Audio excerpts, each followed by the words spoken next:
What you see here is an upgrade to our Poughkeepsie High School auditorium, where this community have invested in our children for generations to come.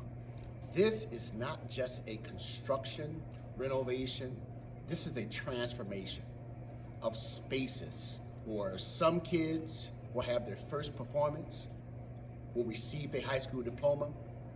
Several of our community events will take place here. So I want to thank every single Poughkeepsie resident for understanding the importance, and thank you for your vote of confidence in this construction project, what we see here today. This is just the first phase. Our middle school auditorium is next up.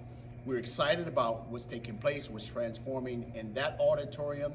We know that for years of use, it is time for upgraded renovations there. We're so happy for the students that are going to partake and experience a renovated, upgraded 21st century auditorium here at the high school, and in the future, phase 2 at Poughkeepsie Middle School. And we're so grateful to each of you for such. I'm so happy for our students, happy for our faculty, and happy for our staff and community for giving us the opportunity to showcase what Poughkeepsie can do when our minds come together with putting children and families first.